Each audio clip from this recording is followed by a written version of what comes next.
आज मकर संक्रांति के पावन पर्व पर बहुत सुंदर धर्मराज जी की और एक बुढ़िया माई की कथा सुनी जाती है, जो कि इस दिन को परिपूर्ण करने में सहायक होती है। आरंभ करते हैं। भले ही आप व्रत उपवास नहीं भी करते हैं तो भी कथा का रसवादन जरूर से कीजिएगा। धार्मिक मान्यता के अनुसार मकर संक्रांति के दिन ही गंगा मैया भागीरथ के पीछे पीछे चलकर कपिल मुनि के आश्रम में होती हुई सागर में जा मिली थी। कहते हैं, यह भी कहा जाता है कि इस दिन भगवान विष्णु ने असुरों का अंत किया था। साथ ही इस पर्व की एक सुंदर कहानी धर्मराज जी से भी जुड़ी हुई है, जिसे कि इस दिन पढ़ना सुनना बहुत विशेष माना जाता है। कथा के अनुसार धर्मराज जी की यह श्रेष्ठ और सुंदर कथा सबसे विशेष है। एक समय की बात है, पृथ्वी लोक पर बब्रुवाहन नामक एक राजा हुआ करता था। उसके राज्य में किसी भी चीज की कमी नहीं थी।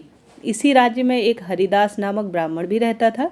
उसका विवाह गुणवती नाम की एक सुंदर श्रेष्ठ धर्मवती पतिव्रता महिला से हुआ। गुणवती ने अपना पूरा जीवन सभी देवी देवताओं की उपासना में लगा दिया और वह सभी प्रकार के व्रत उपवास भी करती थी और दान धर्म भी किया करती थी। इसके अलावा अतिथि सेवा को ही वह अपना धर्म मानती थी। ऐसे ही ईश्वर की उपासना करते हुए पूरी उसकी उम्र निकल गई और वह वृद्ध हो गई। जब उसकी मृत्यु हुई तो धर्मराज के दूत अपने साथ उसे धर्मराजपुर लेने के लिए आ गए। यमलोक के एक सुंदर सिंहासन पर धर्मराज भी बैठे हुए थे, यमराज महाराज, और उनके पास से चित्रगुप्त भी बैठे हुए थे। चित्रगुप्त जी जब धर्मराज को प्राणियों का लेखा जोखा सुना रहे थे, तभी यमदूत गुणवती को लेकर पहुंचे। गुणवती यमराज को देखकर थोड़ी भयभीत हुई और मुंह नीचे खड़ा करके वह वहीं पर सुंदर स्वरूप में भगवान का स्मरण करने लगी। फिर चित्रगुप्त ने गुणवती का ब्यौरा निकाला और उसके बारे में धर्मराज जी को बताया। धर्मराज जी ने गुणवती का पूरा ब्यौरा देखा और वह प्रसन्न हुए, लेकिन फिर भी उनके मुख में थोड़ी सी उदासी सी छाई हुई। यह देखकर गुणवती ने पूछा, हे प्रभु, मैंने तो अपने जीवन काल में सारे सत्कर्म किए हैं, फिर भी आपके मुख पर उदासी क्यों छाई हुई है? इसका कारण क्या है?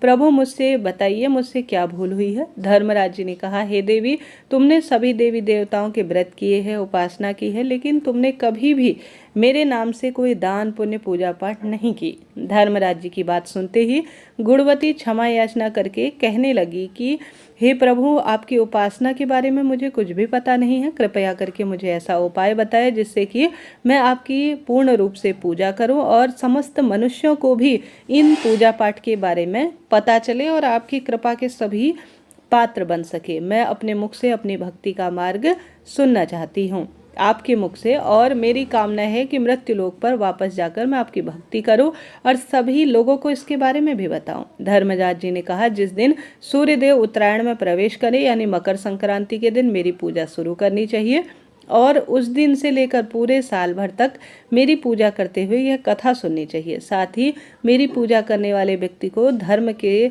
इन 10 नियमों का पालन जरूर से करना चाहिए। पहला नियम धीरज रखना, यानी संतुष्ट रहना। दूसरा नियम अपने मन को वश में रखना और सभी को क्षमा करना। तीसरा नियम किसी भी प्रकार का दुष्कर्म नहीं करना। चौथा नियम जो है वह बहुत श्रेष्ठ है, मानसिक और शारीरिक शुद्धि का ध्यान रखना। पांचवा नियम जो कि मनुष्य को परिपूर्ण करता है, अपनी इंद्रियों को वश में रखना। छठा नियम जो है वह अपने आप में अद्भुत है। आप सभी को छठे नियम के तहत अपने मन में कभी भी बुरे विचारों को नहीं लाना है। सातवां नियम पूजा पाठ और दान पुण्य करना है। आठवां नियम व्रत करना और व्रत की कहानी सुनना। साथ ही 9वां नियम सच बोलना और सभी के साथ अच्छा और सच्चा व्यवहार करना। 10वां नियम कभी भी क्रोध न करना, शास्त्रों में कहा गया है। धर्म के इन सभी लक्षणों का पालन करते हुए 1 साल तक मेरी कथा नियम से सुने, दान पुण्य और परोपकार के काम करें और अगली मकर संक्रांति पर इसका उद्यापन करें। इसके बाद मेरी एक मूर्ति बनाकर विधि विधान से प्राण प्रतिष्ठा कराकर हवन पूजन करें और साथ ही चित्रगुप्त जी की भी पूजा करें और काले तिल के लड्डू का भोग लगाएं। इसके बाद ब्राह्मण भोज कराएं, बांस की टोकरी में 5 सेर अनाज का दान करें। साथ ही किसी जरूरतमंद को गद्दा, तकिया, कंबल, 56 जो है लोटा वह वस्त्र आदि का दान करे, संभव हो तो गोदान करे। धर्मराज से व्रत का पूरा कथा का सार सुनकर गुणवती ने पुनः यमराज्य से प्रार्थना की कि हे प्रभु, मुझे फिर से मृत्युलोक में जाने दिया जाए, जिससे कि मैं आपका पूरा व्रत कर सकूं और साथ ही इस प्रकार के व्रत का प्रचार भी कर सकूं लोगों में। इस प्रकार यमराज ने गुणवती को धरती लोक पर फिर से जाने दिया। धरती पर वापस आकर गुणवती ने धर्मराज द्वारा बताए गए व्रत के बारे में अपने पति को बतलाया। मकर संक्रांति होते ही गुणवती और उसके पति ने यह व्रत शुरू किया। इस प्रकार व्रत के प्रभाव से उन पर धर्मराज जी की कृपा हुई और उन्हें मोक्ष की प्राप्ति हुई। बोलिए धर्मराज जी महाराज की जय। अब आज मकर संक्रांति के दिन धर्मराज जी की कथा तो हमने श्रवण की, साथ के साथ हमें सुंदर स्वरूप में सूर्य भगवान की कथा भी सुननी चाहिए। आरंभ करते हैं। बोलिए सूर्य नारायण भगवान की जय। यह कथा सूर्य भगवान और शनि देवता से स्वरूप में जानी जाती है। कहा जाता है शनिदेव सूर्य पुत्र माने जाते हैं, लेकिन शुरुआत में दोनों के संबंध ठीक नहीं थे, जिनका कारण थे सूर्यदेव की शनि की माता के प्रति खराब व्यवहार। दरअसल शनिदेव का रंग गहरा था, जिस कारण सूर्यदेव ने उनके जन्म से ही उनको त्यागने का निश्चय कर लिया था और कह दिया कि मेरा पुत्र ऐसा नहीं हो सकता। इसके बाद सूर्यदेव ने शनिदेव और उनकी माता छाया को अलग कर दिया था और शनि कुंभ नाम के एक घर में रहने लगे। सूर्यदेव के इस व्यवहार से क्रोधित होकर उनकी पत्नी छाया उन्हें कुष्ठ रोग का श्राप दे दिया था, जिससे क्रोधित होकर सूर्यदेव ने शनिदेव का घर जलाकर राख कर दिया। कहते हैं फिर सूर्यदेव के पुत्र यम ने सूर्यदेव को उस भयंकर श्राप से मुक्त कराया। साथ ही उन्होंने यह भी कहा कि उनकी माता छाया के साथ बुरा व्यवहार न करे। कहते हैं इसके बाद सूर्य भगवान अपनी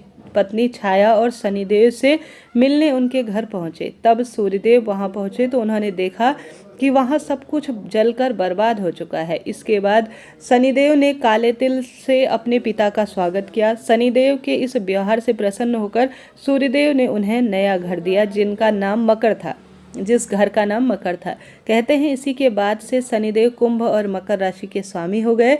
घर देते समय सूर्यदेव ने शनिदेव से यह भी कहा कि जब भी वह मकर संक्रांति पर उनके घर आए तो उनका धन धान्य भर जाएगा।